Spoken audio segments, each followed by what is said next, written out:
Жаштар иши, дене тарбия жана спорт мамлекеттик агенттигинен билдиришти. Маалыматка ылайык 15-июндан 18-июнга чейин Кытайдын Тайчжун шаарында жаш жеткинчектер арасында күрөш боюнча Азия биринчилиги өтөт. Анда кыргызстандыктар эркин жана грек-рим күрөшү боюнча ат салышат. Ошондой эле кыздар арасындагы күрөш боюнча өлкө намысын коргошот. Мелдеште өлкө намысын грек-рим күрөшү боюнча Азамат Боронов, Жоламан Шаршембеков, Акжол Махмудов, Калидин Асыкеев, Роман Кимдер коргошсо, эркин күрөш боюнча Анарбек Сыдыкбеков, Бекболот Мырназар уулу, Эдилбек Кадырбек уулу, Мансур Сыргак уулу жана Кантөрө Талантбек уулу күч сынашат. Ал эми кыздар арасында Назира Марсбек кызы, Айбике Артыкалы кызы, Мерим Жуманазарова жана Байгазы Кинжибаевалар күрөшөт. Учурда спортчулар Ысык көлдө машыгууда.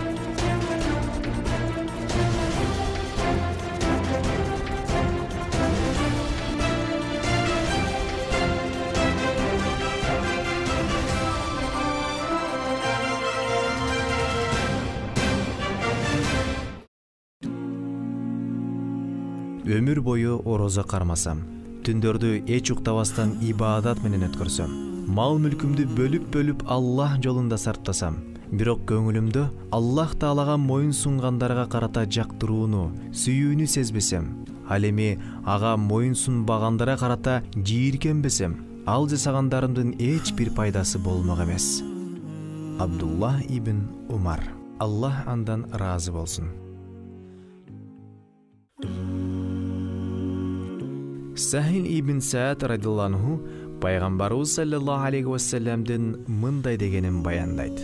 Чындыгында акыретте орозо кармоочулар гана кирүүчү Ар-Райян деп аталган дарбаза бар. Андан орозосун толук кармагандардан башка эч ким кире албайт. Бухари, Муслим.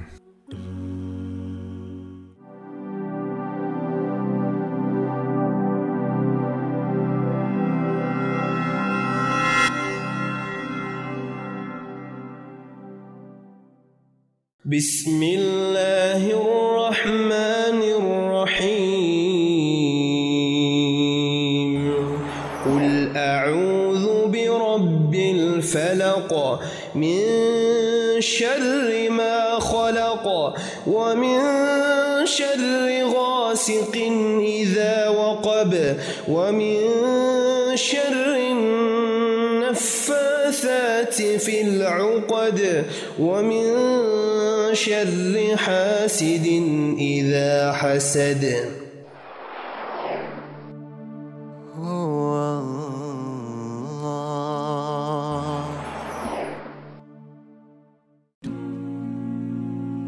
Өмүр бою орозо кармасам, түндөрдү эч уктабастан ибадат менен өткөрсөм, мал мүлкүмдү бөлүп Аллах жолунда сарптасам, бирок көңүлүмдө Аллах Таалага моюн сунгандарга карата жактырууну, сүйүүнү сезбесем, ал эми ага моюн сунбагандара карата жийиркенбесем, ал жасагандарымдын эч бир пайдасы болмок эмес.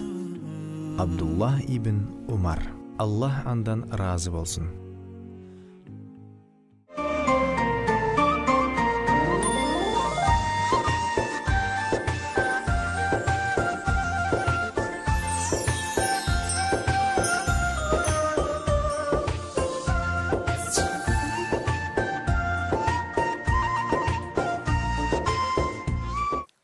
Отуз күндүк орозо ой тазартар жолошо деп, урматтуу телегөрүүчүлөр, урматтуу мусулмандар, ыйык кереметтүү орозо айыңыздар берекелүү болсун.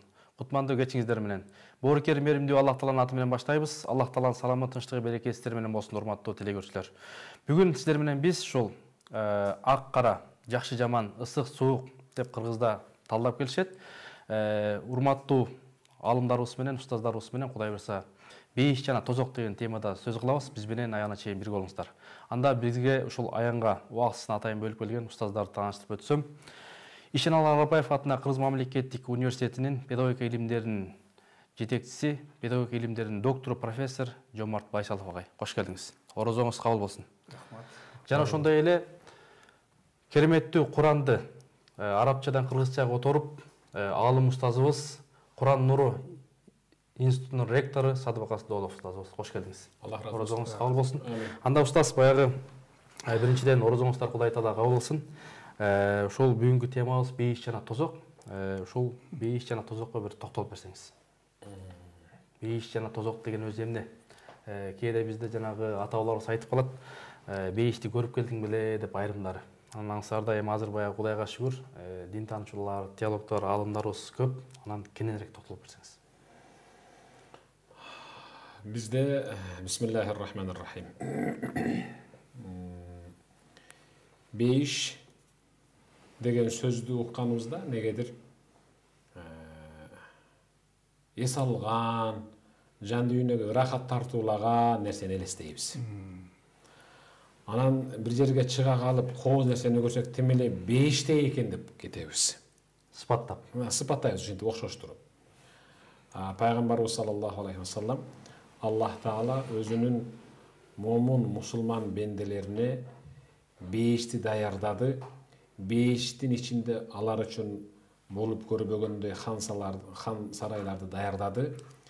Адам көзү көрбөгөн, адам кулагы укпаган. Жада калса, адам баласынын көңүлүнө оюна келбеген нерселер менен. Эч нерсесин көрө элекпиз, уга элекпиз, биле да элекпиз да. Ал эми биздин көз жоосун алган, бизге рахат тартуулаган мисалы мекенибиз. Бейиштин төрүндөй жерибиз деп өзүбүз мекенибиз мактайбыз да.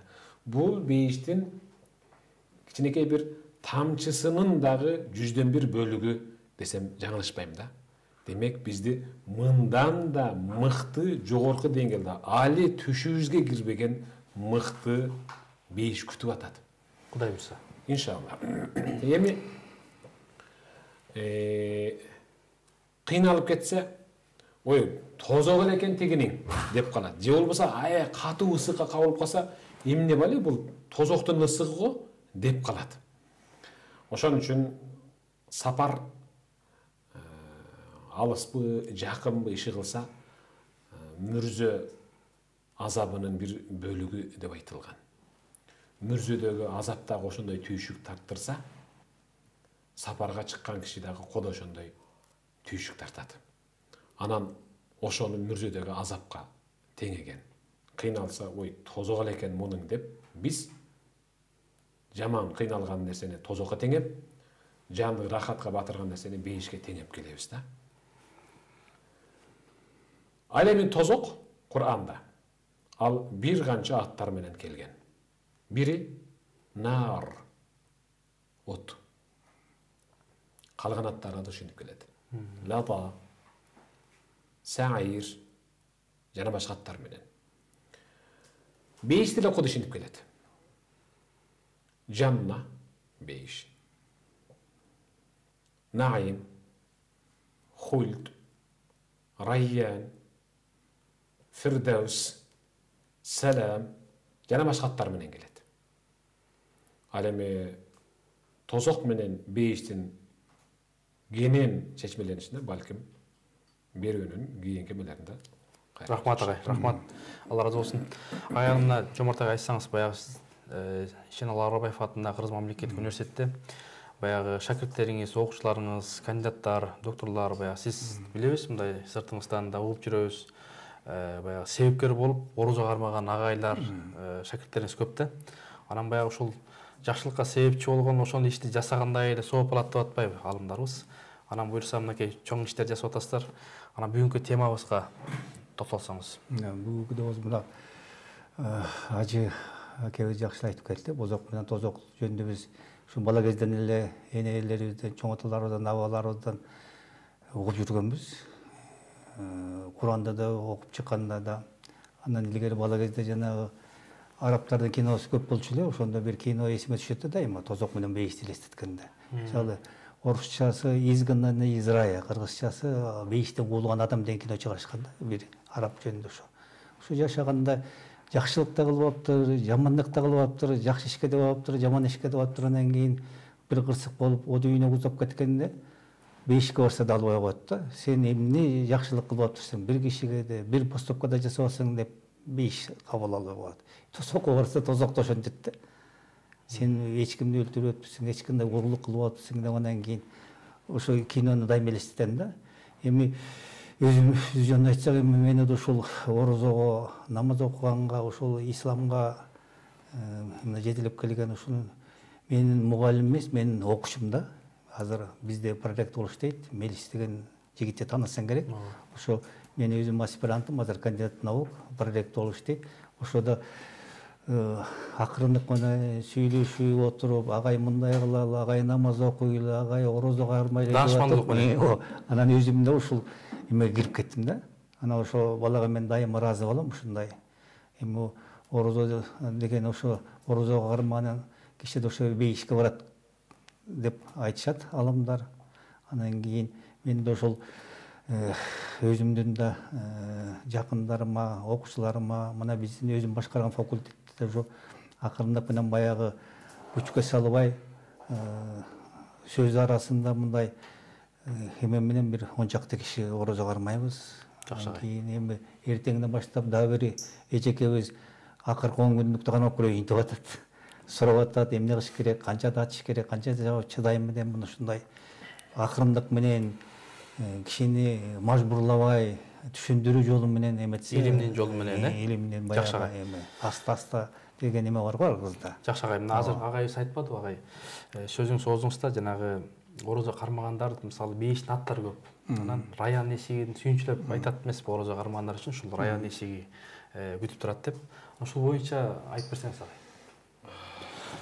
Ислам алымдар айтат. Инна фид дунья ла джанна. Фаман лам йадхулха лам йадхул джаннатал ахира. Өзү дүйнөдө да бир бейиш бар. Ким ушул дүйнөдөгү бейишке баш багып кире албаса, анда ал ахиреттин бейишине эч качан кире албайт аттап. Эң алгач ушул дүйнөнүн бейишине кириш керек. Биринчи. Ооба. Кандай киребиз? Дүйнөнүн бейиши ал намазды Кудайдан коркуу менен окуу. Мисалы, агайдан коркуу менен эмес. Кудайдан коркуу менен окуу. Ал окуп аткан намазымдын аркасында бейиш турат деп окуу. Бу дүйнөнүн бейиши намазга киришүү. Кудай көрүп турат. Албетте. Бейиш десе, кебиргилер үйүнөн чыгып, жайлоого барып, көктөмдү, шаркырап аккан сууну көргөндө, окумуш бейиш турбай бул жер деп сүйлөп калат да. Анан мен айтам, ама бейиш сенин үйүңдө турат. Сенин үйүңдө бейиш бар. Десем, кантип дейт. Мен өзүм 4 бурчтук, болбосо дааратканасы ичинде жок, короодо сыртында, ушун кыйналып аткан үйүмдүн каягында бейиш. Кана ошол. Атаң менен апаңдын сенин үйүңдүн ичинде отурушу бейиш эмеспи? Анткени ал-джаннату тахта aqdamil ummahat, бейиш энелердин таман астынан табылат. Ал-валид awsatu abwabil janna. Ата, же болбосо ата менен эне бейиш эшигинин эки жыгачы, жан жыгачы. Fa in shi'ta fa'adhihu. Эгер бейишке кирбейм деп чамсаң, анда ошол жыгачты, улаганы, босогону тээп, каргап, түкүрөбөт. Жок, бейишке кирем десең, анда ошону сылап да өбөт деген. Бейиш биздин үйүбүздө, Айлана чөрөбүздө турбай, төрүбүздө, ошол бейишти ардактай албасак, ахиреттеги бейиш жок. Демек, колубузда. Ооба. Мен мисалы сөз кыскартып кетейин. Бир доктор Салих деген бир досум бар. Чакырып калды Саудияда. Анан өзү мектептин директору, кадимгидей эле.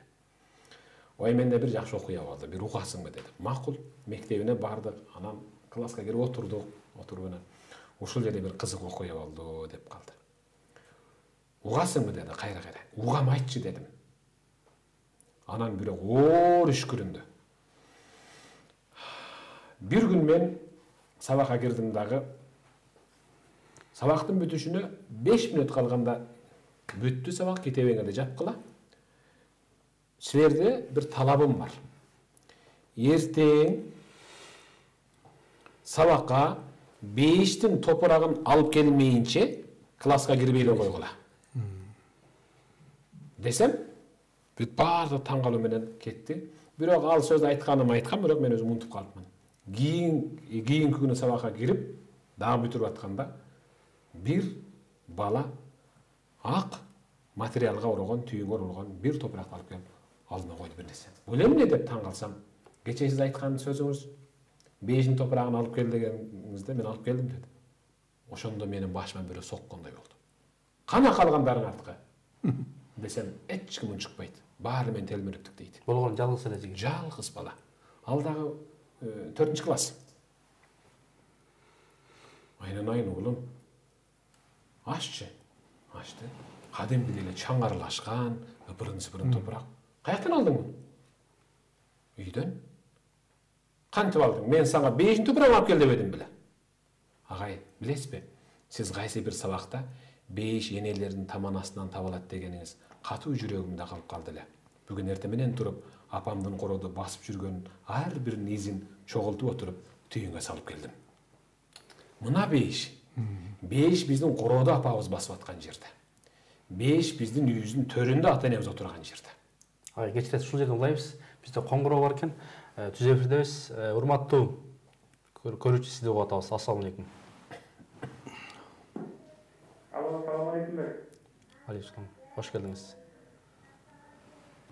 Өзүңүз тааныштырып сурооңузду берсеңиз болот. Амин. Амин, Аллах разы болсун.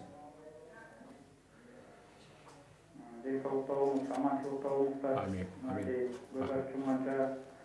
Алла Тааланын ыйык Рамазан айында күн өткөн сайын, убакыт өткөн сайын бат эле убакыт тез эле өтүп баратат. Сиздер көптөн жакшы маселени көтөрүп атасыздар да. Менин атым Кайрат болот, коомдук ишмер. Анан мен айтып берет элем, сиздер мынакей Оруз айынан бери бир айдын ичинде жакшы маселелерди көтөрүп келатсыздар. Жакшы шарият, дин жолунда көп маселелер көтөрүлүп атат. Элдер күнү уктабастан ушу Рамазан айын тосуп, жакшы максатта, жакшы көңүлдө көрүп атышат дегенде, мен суроом бар эле да. Бериңиз. Анан ушул бейиш жана тозокту атпайсыздарбы? Иншалла колубуздан келишинче Кудай Таалага ибадат кылып 5 убакыт намазыбызды окуп атабыз. Анан мен суроо берем да, ушул бейиш тууралуу адам 5 убакыт намаз окуп, ибадат кылып, кандай болгондо ушул бейиштин бир татыктуу орун алып дегендей, кандай болгондо ушул Кудай Тааланын бейишинен орун алабыз дегендей суроом бар эле да. Рахмат. Алла разы болсун. Оразаңыз кабыл болсун. Чоң рахмат. Алла разы болсун. Урматтуу телегөрүүчүлөр, сиздер түз эфирдесиздер. Андыктан ушул экранда жазылып турган 91 70 70 номерларын бурап, биздин устаздарга суроолоруңуздарды берсеңиздер дагы болот. Бул дагы болсо мүмкүнчүлүк деп ойлойбуз. Анан устаз дагы Кудай буйрса китебиңизди берсеңиз, мынакей өз колу менен күндөп, түндөп ушул баягы эмгек кылып жылдап чыккан кереметтүү китеп, ушул кыргызча мааниси менен ушул жакшы суроо бергенге сунуш айткандарга дагы буйрса аягында устаз өзү тапшырат. Анда жооп бересиз бага, Суроого жооп берген аракет кылалы. Албетте. Окуган намазыбыздын жыйынтыгын 5 менен гана күтөбүз. Бирок намаз окуучулар экиге бөлүнөт. Бир бөлүгү соодагер сыяктуу, бир бөлүгү буйрук аткаруучу сыяктуу. Соодагер намаз окуп бүткөндө, "О Кудай, окуган намазымдын шарапаты менен күнөөмдү кечир, окуган намазымдын шарапаты менен ишиме ийгилик бер" деп намазын окуп алып өзүнүн ишине ийгилик сурайт. Аны ислам алымдары бул Аллах менен соодалашып аткан намаз окуучу деп эсептейт. Экинчиси болсо окуган намазын бүтөрү менен Аллах менин окуган намазымды кабыл кыл деп, бирок кабыл болбой калса эмне кылам деген кыжылачылык менен мечиттен чыгат. Ошон үчүн пайгамбарыбыз саллаллаху алейхи ва саллям ыйык Рамазан ай кирип келиши менен 5 эшиктер ачылат. Болду, ал жабылбайт. Тозок эшиктери жабылат. Болду, ал ачылбайт. Шайтан, жиндин эң күчтүүлөрү кишенделет. Эми 5 эшиктер ачылат, ал жабылбайт. Ким үчүн? ыйык Рамазан айда 5 эшик ачылган турбай, мен кирип калбасам, ушул айда мен кирип калбасам анан качан кирет элем деп умтулган инсан үчүн ал 5 эшиги экинчи жабылбайт. Тозок эшиги жабылат, бирок ал ошол инсан үчүн эч качан ал эшик ачылбайт. Ким үчүн? Мен ушундайда орозодо оңолуп калайынчы, экинчи ошол жаратканга жана жарандарга жакпаган ошол жаман кылык жоругумдан биротола арылайынчы, Рамазан ичи ушул мүмкүнчүлүктөн пайдаланып берип, оңолуп алайынчы деген инсан үчүн тозок эшиги экинчи ачылбайт. Жин шайтандар кишенделген боюнча ал үчүн агытылып бошотулбайт. Бул бир мүмкүнчүлүк, азыр тил менен бир шанс. Ошон үчүн Аллах айтып жатат. Ыйык Рамазана кириш менен Аллах Таала бейишке тезейяни, ажарланып, сулууланып, кооздоно бер.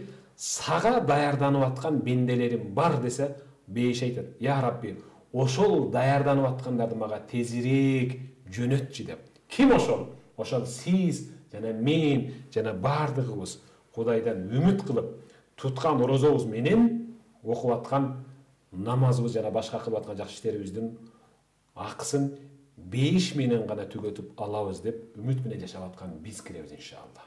Жана сиз албетте. Баркелде. Агай, баягы биздин бүгүнкү темабыз өтө чоң тема. Эми бул теманы баягы 50 мүнөттө 1 саатта айтып бериш мүмкүн эмес. Ошондой болсо да баягы биздин телегөрүүчүлөрүбүз да өтө баягы жакшы көрүп атат деген ойдобуз. Анткени бул өтө актуалдуу маселе. Анан азыр агай айтып кетпеди, бейиш ушул үйдө эле жүрөт депчи. Бирөөдүн энебиз бейишинен таман астында дейт. Анан баягы кээ бирде мындай эне өтүп кеткенде, жакындар өтүп кеткен аттиң деп калат экенбиз да. Анан биздин энелерибиз дагы, апаларыбыз дагы илгери ушул баягы ислам менен, ошол кыргыздын салттуу ислам менен, элдик педагогика менен тарбиялаган да. Анан ушул сиздерди кантип мындай баягы айтпадыңызбы, биз ушундай тарбия жаатында ошол баягы биздин апаларыбыз кандай тарбиялачу эле? Биздин апаларыбыз ажекебиз туура айтып кетти. Биринчи өзүнүн мындай орусча айтканда личный пример, өзүнүн баягы жүрүш турушу менен, өзүнүн кылган амалы менен, өзүнүн жасаган иштери менен, өзүнүн аракеттери менен биринчи тарбиялайт да. Кээде бизде ушу педагогикада бир жакшы нерсе бар да. Бул сөз менен тарбиялагандан көрө ушу өзүнүн жүрүш турушу менен унчукпай эле көп киши 1000 жолу айткандан көрө бир жолу көргөзүп койгон жакшы да. Мына мындай амалы менен көргөзүп. Мен өзүмдүн чоң энемдин колунда өскөм. Мен ошо 6 айымдан баштап ошо чоң энемдин колунда өстүр. Ошо 96-дага чейин кызы каза болду. Ошо киши да намаз окуучу. Кичинекейимден баштап ошо оюнуна жатып, анан ошо баарын айтып отуруп, анан кийин ороодо кармачы, ооз ачарда жанында отурчусу баягы эмеси менен. Кечириңиз агай, сөзүңүз оозуңузда бизде да коңгуроо бар экен, өтө бизде чалуу көп болуп атат. Ассалам алейкум, сизди угуп атабыз, урматтуу телегөрүүчү.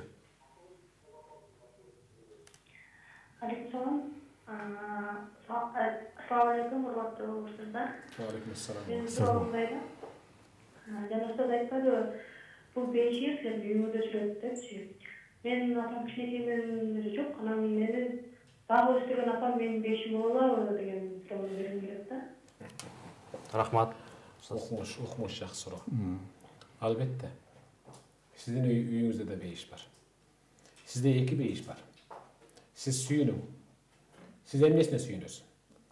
Сиздин бир мүчөңүз алдын ала Аллахтын алдына кеткен. Ал сиз үчүн чоң даңгыр жолду бейишке таптаза кылып салып койгон. Ал сиздин апаңыздын мурда кетиши. Экинчиси үйүңүздө турат. Сиздин алдыңызда. Ошол сиз үчүн чоң бейиш. Анан бул мен айтайын дегеним, эми ачуучундукты айтыш керек да. Кагазга ороп сүйлөө менен биз көп нерседен артта калып атабыз. Мен бир нерсеге таң кала берем, анан жүрөгүм дөйө берет. Бүгүн айтпасам качан? Айтыңыз. Ата-энесине 1 килограмм эт алып бере албаган мырза атасы өтүп кеткенден кийин жылкы сойгонунан не пайда? Аялынан коркуп апасына бир көйнөктүк материал алып бере албаган мырза апасы көз жумгандан кийин үстүнө Бельгиянын килемин жапкандан не пайда? Тилекке каршы бизде ушул нерсе бар, көп. аябай көп. Өзүнүн бейишин колунан чыгары бирди. Ошол үчүн пайгамбар айтканда, минбарга чыгып бара жатканда амин, амин, амин деди. Бул бүгүнкү жума өзгөчө болду деп сахабалар таң калды. Пайгамбардан сурады, "Неге амин дедиңиз?" Биринчисинде эле Жебрил келди. Аллахтан мага саламын жеткирип туруп, кимдин ата энеси экөө же бирөөсү кашында туруп, бейишке ошол перзент кирбей кала турган болсо, анын мурду топуракка толсун, бейишке кирмек турсун, жытын да жыттабасын. Ошондойлор арбында азыр. Бейиш өзүнүн алдында турат. Үйдө. Демек бул ушул биз үчүн, жаштар үчүн өтө чоң насаат болуп атат деген ойдобуз. Анан агай, жана биздин 96-дагы энебиз жөнүндө айтып келбедиңизби? Анан ошол убакта мынакей дини менен тарбиялап өстүрүп бизге ошогон доктор, профессорлор чыгарып атат. Анан бул да болсо буюрса бир бейишке бир багыт берип, кадам берип, анан азыр канча деген шакирттер тарбиялап атасыз? Кудайга ошол уласаңыз. Эми ошол чоң энебиз ушул чоң атабыздан жаш кезинде калып турду, ошо 37-жылдарда айдалып кетип, андан кийин ушу 3 баласы, 2 кызын ошол өзү жалгыз тарбиялап, бир баласы да арак ичкен эмес, бир баласы да тамеки тарткан эмес да, ушундай эметкенде. Анын баарын окуткан. Анан мен да ушул өткөндөн кийин айтып калчу да, ушу мени өтүп кетсем, ушу Кур'ан окуп тур дегенин эсиме тутуп калдым да. Андан кийин баягы Кур'ан жаттап, анан айылга барганда биринчи үйгө барбай ошо как раз ушу биздин жолубузда ушу бейити бар, ошого зыят кылып, Кур'ан окуп, анан кийин антпай өтүп кетсем аябай кыжалат болом да баягы. Эртеси кетип баратканда айылдан дагы кирип отуруп, неберелеримди эшитип, мына бул жерде биздин чоң энебиз жатат, бизди тарбиялаган, ушинтип өстүргөн, биз эмес ушу канча кишилерге тарбиялеген деген киши жеңилденип чыгам да ошол жерден эметип. Анан ошол кишинин тарбиясы ошого дейм да, жүрөккө эме салып кеткен. Жакшы. Ошол кезде баягы ал жерде кезде кээ бир кишилер эми Совет өкмөтү аябай тыюу салган деп айтат, бирок калган кишилер жашап элаткан, Кудайга ишенип элаткан, орозо кармап элаткан, Кур'ан окуп элаткан, анан кээ бир баягы шылдоо тапкандарга өкмөт күнөөлүү, коммунисттер күнөөлүү деп кутулушкан. Азыр деле. Ооба. Рахмат агай, да токтолобуз. Анан агай айтып койду, жана азыр биздин ушул суроо берген эжебиздин бир тууганыбыздын сөзүнө улай, баягы кыргызда сөз бар да, тапкан эмес, баккан эне депчи. Анан бизде ошол жанагы сиз жакшы маселе айтып атасыз, энелерибиз өзгөчө жаштар азыр ушул баягы энени урматтабай, карлар үйгөйүп кетти, апарып тапшырмай модага айланып баратат да, тилекке каршы. 14 карлар үйү бар экен, ушул Жете областта, Кыргызстанда. Анан бул дагы өкүнүчтүү. Ошол жанагы бейиштер, бейиш буттары, бейиштин ушул башааты баягы биздин жарандар тилекке каршы ушул жака алып барып салып атат да. Анан ошолорго эмне дейсиз? Мисалы, Темирлан мырза мындай да, биз жерге кайсы бир үрөндү сепсек, ошол үрөндүн мөмөсүн алабыз. Буудайды жерге чачып, анан быйыл буюрса мол картошка алам го деген бул жеткен аңкоолук да. Буудай сепкенден кийин буудай машак алабыз, болду бүттү. Ал эми ата-энелердин, кээ бир ата-энелердин жанагы карыялар үйүнө барып калышынын себеби Allah Kur'an'da sana billah وَالْوَالِدَاتُ يُرْضِعْنَ أَوْلَادَهُنَّ حَوْلَيْنِ كَامِلَيْنِ لِمَنْ أَرَادَ أَنْ يُتِمَّ الرَّضَاعَ Sadaqallahu azim. Eneler söz türde özünün balasın, denesinden çıkkan balasın kadimini kanına cıramalı. 2 yıl toluk emiziş gerek şartı bolup turup. Ankine al 2 yılın içindeki emizgen sütümenen al enelik meyrimin ötkölödü. Toluk ötkön, meyrim ötkön bala al kan tamırından beri ene jıttanıp kalat dağı, al enesin sıylabasa tura albaydı, enesin sıylabasa jaşay albaydı al. 6 ay emizet dağı azırgı kız gelinler. Menin kelbetim uzulat figuram. Men munu menen mıntip kökürögümdü çoğoytam, tigинден мындай деп, bötölkөгө süt kuyup alıp, anan emizip, oşentip balasın meyrimsiz kılıp atat. 6 ay gana eneden algan meyrim menen bala çoğoyup, al meyrim tügөнгөндөн кийин, al kara mürtözgü aydınat dağı, anan özün apasın görgüsü gelbey, karayala yörünü tapşırıp atat. Bul, enenin özünü çapkan arığı bul. перзентке. Жакшы агай. Демек баягы пайгамбарыбыз айткандай, ата-эне ошол балага тарбиядан артык белек бере албайт деген Албетте. Жакшы, бизде ошол калайык калың журттан сурам жолоо бар. Ошону көрүп отуруп буйрса, эфир сулайбыз.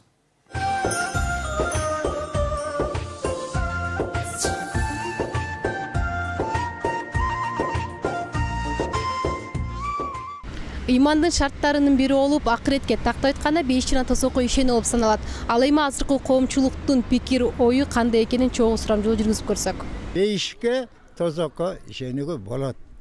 Себеби 5 чыккан киши уже тозок деген канчалык арамдык жасасаң, канчалык ушундай туура эмес иштерди жасасаң, бул тозок дейт. 5 бара көрөбүз. Барганда мүмкүн болоптур. Андан башкасын кабарыбыз жок. 5 мен тозокко ишенем бул чындык эле, чындык болуп эсептелинет. 5-те ибадат кылып, намаз окугандар анан кийин дагы жана ал жакта сооптор барлар кирет. Ал тозоктон жаман сөздөр сүйлөсөң, тилиңди мык менен асып коет, ал жактан кечке күйүп отура бересиң. Бар болуш керек.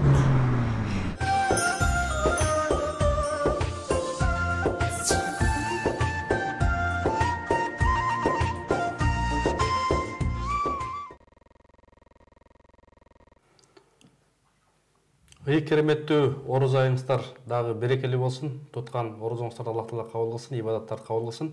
Бүгүнкү тема, урматтуу телегөрүүчүлөр, түз эфирде биз 5 жана тозок деген темада сөз кылып атабыз. Ошол эфирдеги 91-70-70 номерларды бурап дагы устаздарга, алымыбызга суроолорду берсеңиздер болот. Бул дагы болсо мүмкүнчүлүк деп билебиз.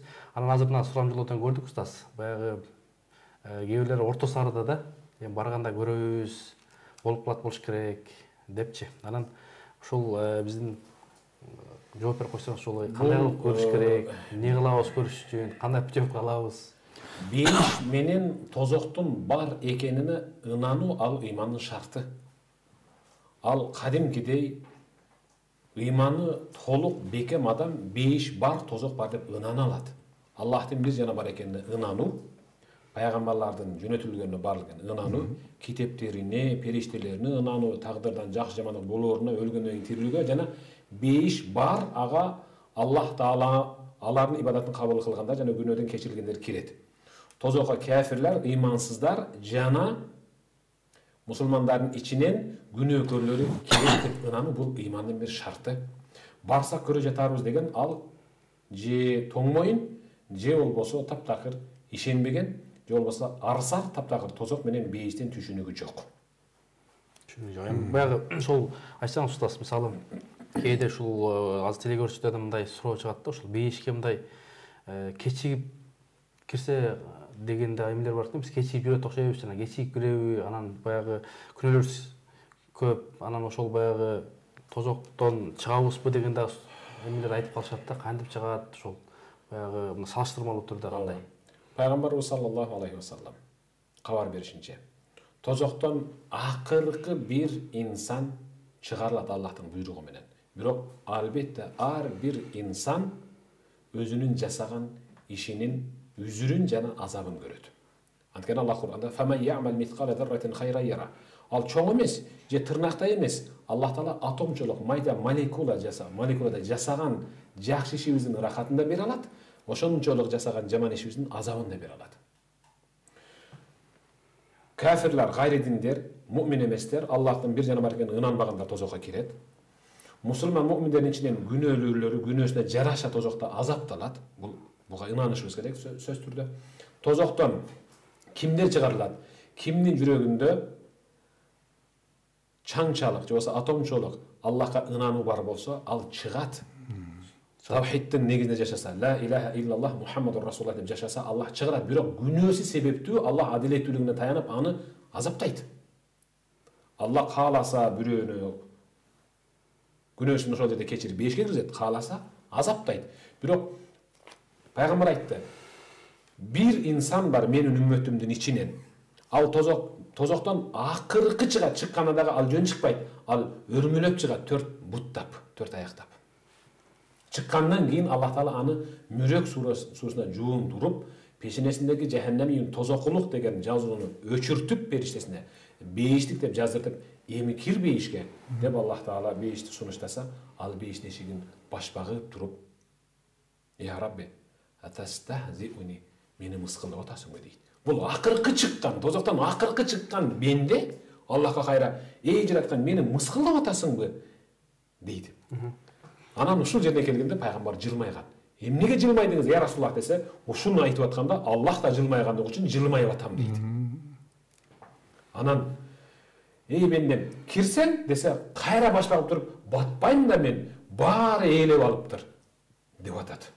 Бул тозоктон акыркы чыккан инсанга Аллахтын жасап аткан мамилеси. Тозокто куйкаланып күнөөсү бар, бирок өлчөм боюнча асапталып чыкты. Аллах Таала айтты, Аллахтын берешегине карагыла. Мына эки риваят бар. Биринчи риваят: "Эй бендем, сен өзүң жашаган ааламдагыдан, жер шарынан бир барабар, 2, 3, 4 барабар чоң жер берсем жетеби сага" деди. А кээ бир риваятта 10 барабарга чейин жеткирип атат. Аллах Таала айткан жок да. "Эй, сен жашаган 2 комнат квартираңды же 3-4 соток жериңден 10 барабар чоң берем" деген жок да. Аллах Таала сен жашаган ааламдан 1, 2, 3, 4 барабар берсем жетеби сага бейиштин ичинен десе, "Кефени я Раб, мага ушул жагы деле жетишет" деген. Ушунда Аллах Таала жылмайып, анан ыраазы болуп бендесинин ушул жообуна. Жылмайгандыгы үчүн пайгамбар үчүн жылмаят эле. Бирок бейиште бир дарак бар. Пайгамбар айтат. Эми бейиш десе көпчүлүгү, хан сарай десе, бирөөнүн особнягын, жобосо бир вилланы элестетет. Кечиресиз агай, ушул жерде токтоп туруп бизде коңгуроо бар экен. Ушул Ассаламу алейкум, сизди угуп атабыз. Assalamu alaikum. Алейкум ассалам. Оразаңыздар кабыл болсун. Рахмат. Мен айтайын деген суроом бар. Мен атам намаз окубай өтүп кеткен. Анан ар бир намаздан кийин мен атама атап Куран окуп, ушул Алла Тааладан суранып жатам. Атам бейишке кирсин, билип билбей кеткен күнөөлөр кечирсеби, ушуну сурайын дедим эле сизден. Машалла. Сонун. Рахмат. Алла разы болсун. Сөзүмдү түгөтүп туруп, анан кийин жооп берейин. Кудайыбыз. Көпчүлүгү Аллах Таала бейиштен хан сарай берет десе, мисалы пайгамбар айтат, ким Аллахка арна бир мечит курса, Аллах ошол бендесине арна бейиштен хан сарай берет десе, хан сарай десе, алар элестетиши мүмкүн бир депутаттын жосо бир президенттин хан сарайын айтам. Жок, хан сарай деген ал чоң, өз жосун алган. Хан сарай биякта турсын, пайгамбар айтат, бир дарак бар бейиште.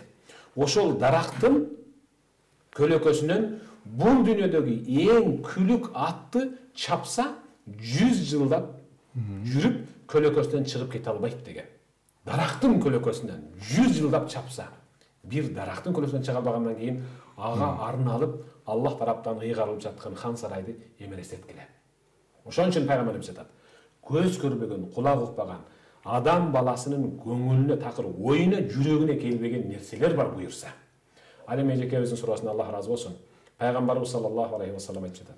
Аллах Таала кыяматта бир ата менен бир апаны эсепке тутуп дегени кадимгиде суроо жооп кылып, амал таразасында эч кандай жакшы иши жок эле, сообу жок эле, Аллах аларга мен силерге муногул бейиштин ичиндеги чоң хан сарайды тартуу кылып атам десе, алар я Рабби анна лана хаза, эй жараткан, бул бейиш, анан бейиштин ичиндеги мындай сый орун бизге каяктан келди? Чын айтканда, биз экөөбүз монундай сыйга татыксыз элек десе, Аллах айтып жатат, бистигфари лакума валадукума. Эжеке сүйүнүп коюң. Аллах айтып жатат, өзү жооп берип атат. Экөөң өтүп кеткениңерден кийин, жарык дүйнө менен кош айтышып, жер кучактап жатып калганыңардан кийин, силердин аркаңардан уул кызыңар тынбай, о жараткан, атам менен апамдын күнөөсүн кечирчи деп менден кечирим сурай бергендигинен силердин күнөөңөрдү кечирип бүттүм деп атат. Жакшы агай. Анан жанагы бизде да ушул өтүп кеткен ата-бабаларыбызга мисалы өздөрү барып, жол болсо балдары, жол болсо мындай ушул ажылыкка жөнөтүп мындай барып дуа кылдырып ушул парыздарды аткарып келет го, ошол да кандай? 5 фарздын ичинде бир гана ажылыкка бирөөнүн атынан жасоого уруксат берилген. Ал бирөөнүн атынан жасалуучу хаж деп эсептелет. Албетте пайгамбар саллаллаху алейхи вассалам кимдир кайсы бир перзент өтүп кеткен атасы, апасы иши кылып, жубайыбы, ким бир тууганы ошонун атынан барып хаж кылабы, умра кылабы, Аллах таала кыяматта ошол мүрзөнүн ичиндеги жаткан кишини кыяматта ихрам менен тирилтет. Демек анын күнөөсүн кечирилет. Бул чоң сыйлык тирүүнүн маркумга кылган кызматы. Урматы, жакшы. Ага, мынакей биздин Ишеналы Арабаев бабабыз баягы ошол агартууга өзгөчө ошол динди дагы мыкты билген. Анан тарых таржамага токтолсок өтө чоң азыркы тил менен айтканда илимпос болгон да, алым дейбизби. Анан ушул атты алып жүрөсүздөр. Кудайга шүгүр, азыр мисалы теология факультети ачылган сиздерде. Анан ошол жерде көбүнчө жаштар келип окуп атат, буюрса бүтүүчүлөр да качан жакында чыгат, Анан ошол сиздер сабак бергенде ошол көбүнчө баягы мындай бейиш тозок маселесине келгенде жаштар өтө көп. Азыр такылып айтып атпайбы? Тигинти илип коет, мынтип коет деп. Анан ошол балдарды көрүп сиз кандай мындай чечим чыгарасыз? Биринчи Арабаев атабыз жөнүндө бир эки сөз айтып кетем. Бул киши абдан билимдүү болгон киши экен да. Бул арабча сүйлөгөн, орусча сүйлөгөн, Москва, Петербургда болгон, кадимки Толстой менен кезигип сүйлөшкөн. Толстойду да азыр эмелер боюнча мусулман болгон деп атышпайбы, орустар жаап жашырып, жана Толстойдун күмбөзүн көрсөң деле крест койбогула деген. Анан кийин жана Каирдин муфтий менен жазган каттарын окусаң, бир боорум, динчил, бир диндеги бир тууганыңа салам деп жазган. Эми орус эли улуу жазуучу болгондуктан бул жагын абдан жаап жашырышат да. Биздин Арабаев атабыз ушу Меккеге да барган, Мединеде барган, араб тилинде билген, көп тилдерде сүйлөгөн киши да. Ушул жанагы мен ушул данышман болгон. Данышман болгон. Анан ушунун эң кызыгы, жана китептерин окуп, тарыхта карап отурсак, ушул жанагы Арабаев, Тоностанов, анан Абдрахманов деп жана кыргыз, казак, өзбектен мыкты алымдарын кармаганда, Ташкенттеги жана таш түрмө деп коет экен. Мен чоң атам да ошо түрмөдө жаткан экен. Кийин Ташкентке барып көргөм, ичине кирген жокпуз. Кудай саны сактасын. Ошондо Арабаев айтып турду, бул кишини сурак албай эле кешин түнүндө алып барышып тур жеткизип, эртең менен атып таштаптыр да. Бул кишини бесполезно сурак алыш, эме калыш деп ушундай динге бекек, ушундай улуу киши болгон да. Ушу Орто Азияда ушул жагынан айтпаганын айтпам, муну менен сүйлөшүш кереги жок, калгандары менен сурап өтүп көрөлү деп анан кийин ошо эртең менен биринчи эле аттырып таштаган да ошол. Ал кишинин сөөгү Кыргызстанда эмес да, ошол жакта дайынсыз калганда. Эми ушул кишинин биз атын коюп эметип жүргөнгө аябай сыймыктанабыз. Себеби анан эми ошол кишинин атын баягы уруху колдогонбу, биздин университетте ушул теология факультети ачылып, анан Кыргызстандын ар тарабынан ушундай жаштарды чогултуп, өзүбүздүн лицейибиз да бар. Анан ошол жерде ушул теология менен бирге ушу математика, физика, химияны кошуп окутуп, андан кийин ушу балдардын жүрүш турушу да, алар эми спортко катышкандарын да көрсөң, баягы алар сергек эмес эметишет, тамеки да тартышпайт, ушундай жакшы жүрүшөт да. Өзгөчө. Анан аларга сабак бериште чоң рахат аласың да.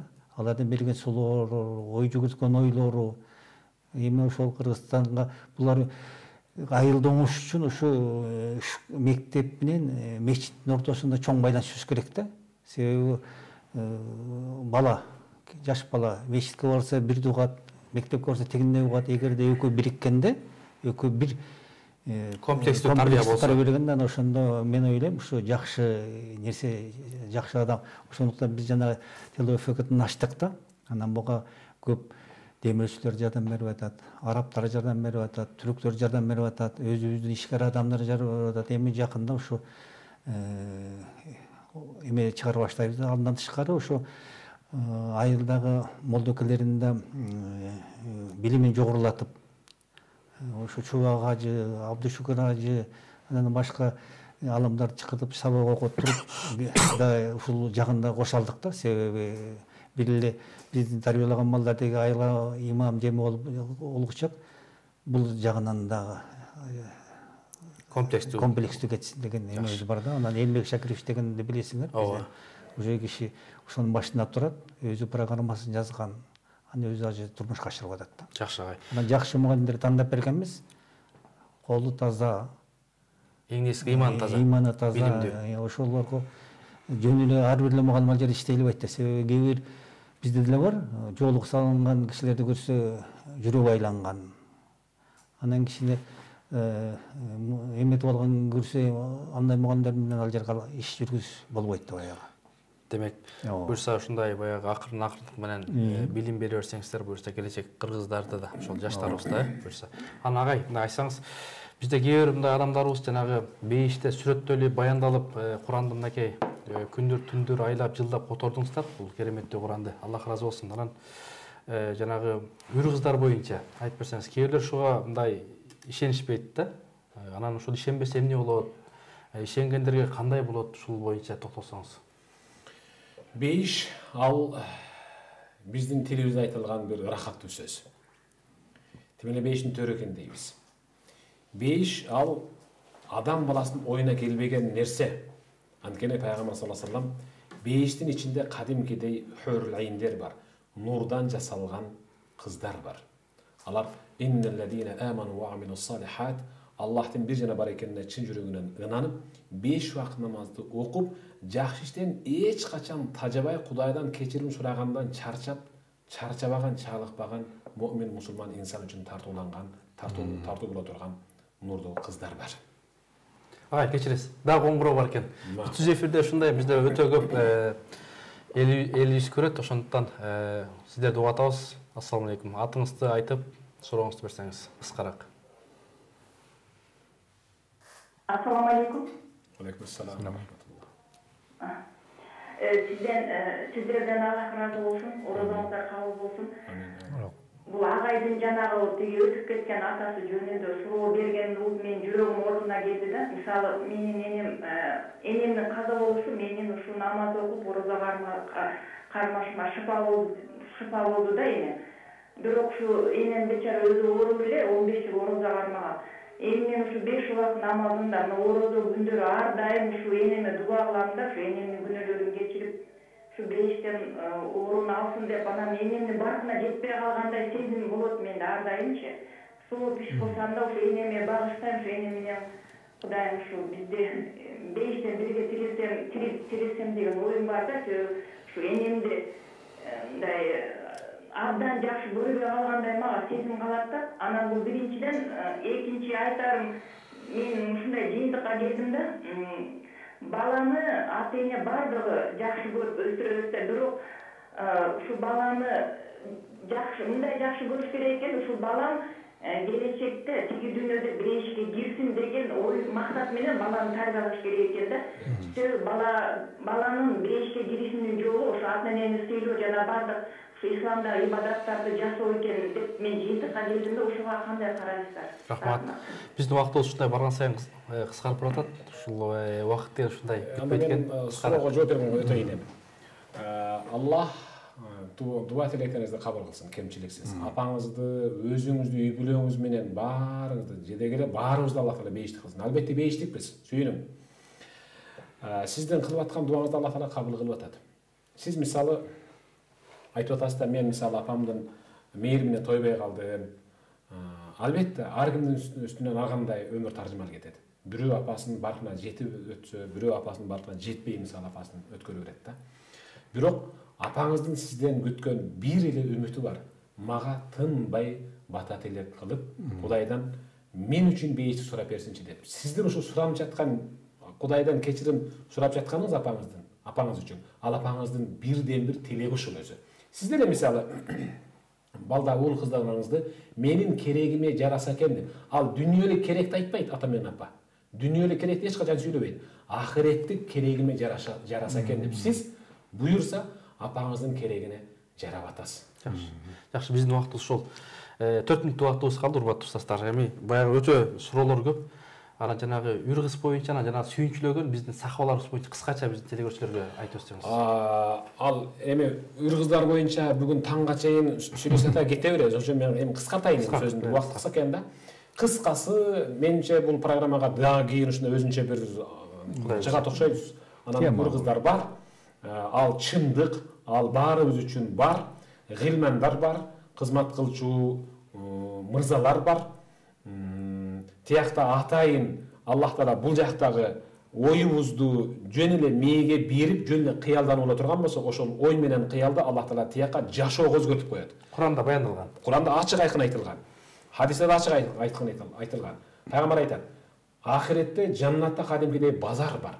Бирок ал жерде акча кетпейт. Барып, ушул кийим меники болсо деп оюнун аягына чыга элек, ал кийим анын үстүндө болуп калат деген.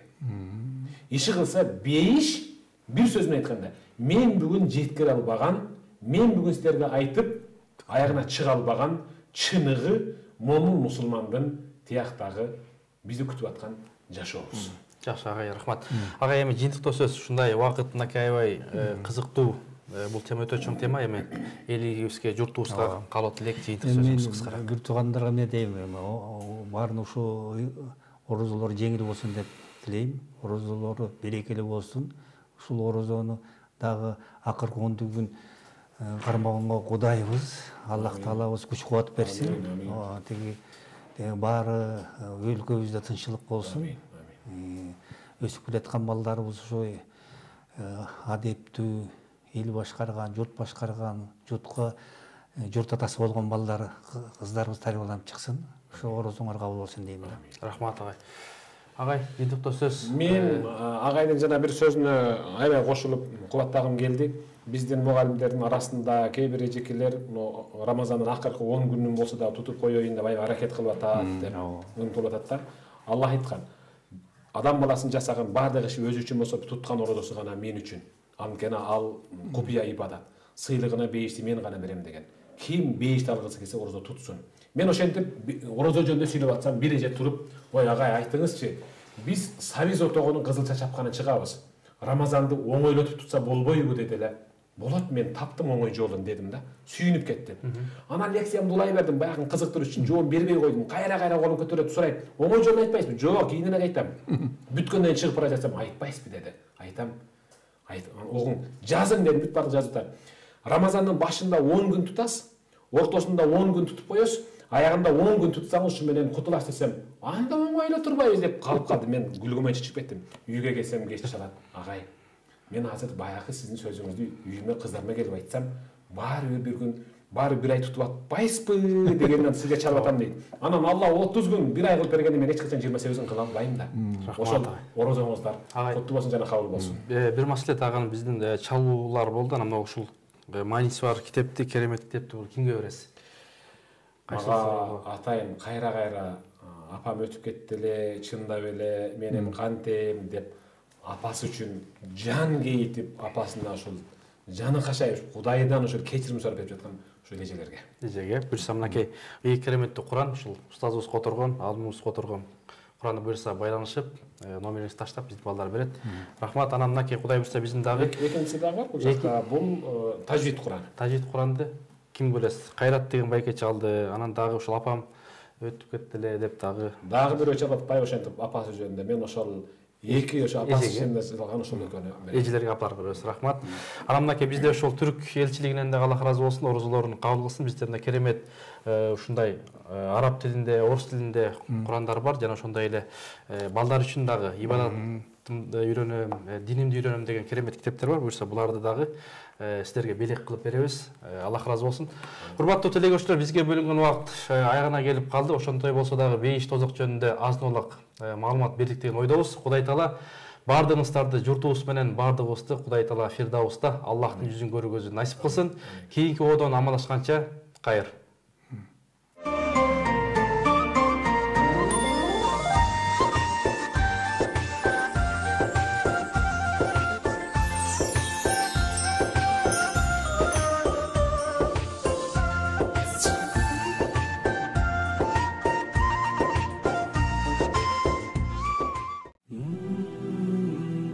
Оозун тамак ашка карата бекиткени менен ар түрдүү күнөөлөргө аралаша жүргөн адам кудум даарат алган кезде мүчөлөрүн 3 жолдан жуугансып аракет жасаса да, суу колдонбостон даараттын эң зарыл шартын таштаган адамга окшойт. Имам Газали.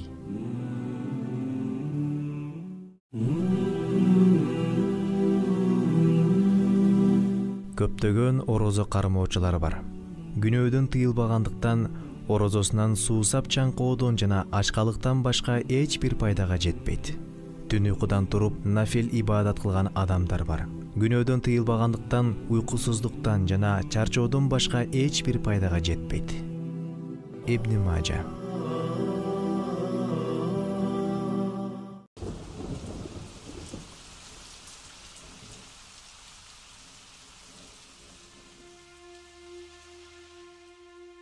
Бир нерсе менин тынчымды алат да. А ким билет? А балким апам өзү таштап кеткен болсочу. Нурайчы, дег эмес. Мен апамды сөзсүз табыш керек. Караның азар, мен ардайым. Карегин кайгы баспай, күлүп турсаң айдайым. Эркелетип сен кучак жайып, каражан канча жашка чыкса дагы балакайың. Энекем ай, тазаккан суудай, таң аткан нурдай. Эртеле кеч киреби берекем ай, замзамдан нуртам сагынган улумдан. Кейбе эч бир меримиңе зар, апа кебай. Жүрөгүм сага тартып, көзүм актып, жете албай. Ымыркайын ыйлай, ыйлай, канча күн уктатпадым, уйкуларың мага арнай. Энекем ай, тазаккан суудай, таң аткан нурдай. Эртеле кеч киреби берекем ай, замзамдан нуртам сагынган улумдан. Кейбе эч бир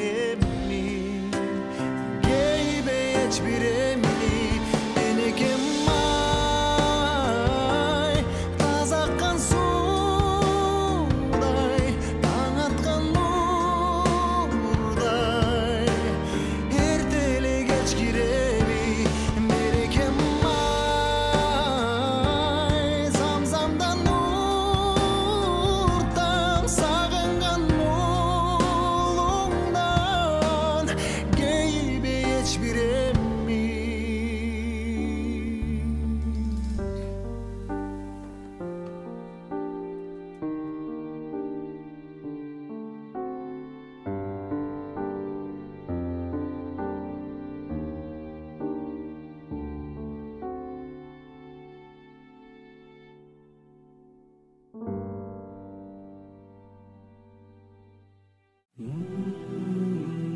Оозун тамак ашка карата бекиткени менен ар түрдүү күнөөлөргө аралаша жүргөн адам кудум даарат алган кезде мүчөлөрүн 3 жолдон жуугансып аракет жасаса да, суу колдонбостон даараттын эң зарыл шартын таштаган адамга окшойт.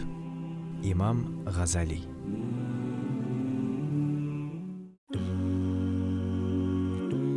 Намаз сени жолдун ортосуна жеткирет. Орозо жараткан эгеңдин босоосуна алып келет. Садага болсо адамды жараткандын так алдына чейин алып барат. Умар ибн Абдул-Азиз.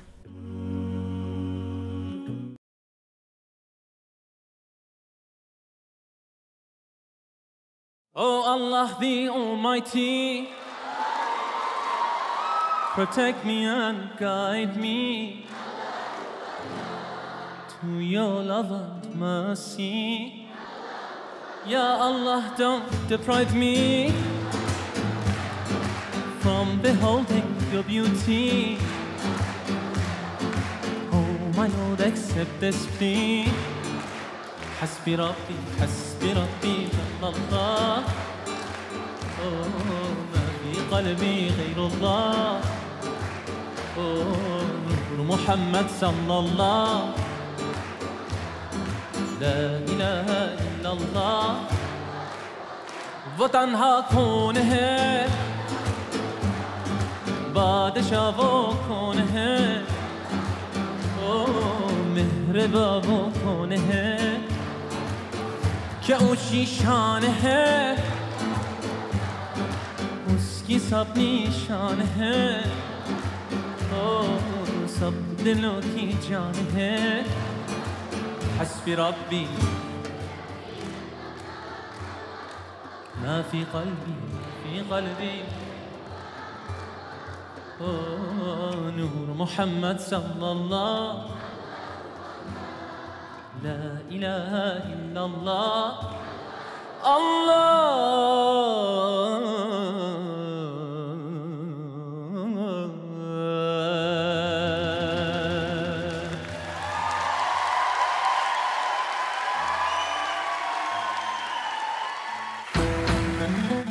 Gamma Media Tartulite. Sami Yusuf. Birinci jolu Orta Asya'da. Assalamu alaikum everyone. I'm so excited to be performing in Bishkek on the 30th of June. See you all there soon inshallah. Bishkek'teki canlı konsertke çakırabız. Live in Bishkek. Kocaoğlu atındağı spor ordosunda.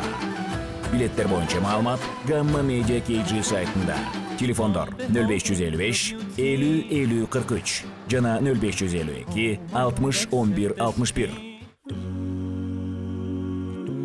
Абу Хурайра радиаллаху анху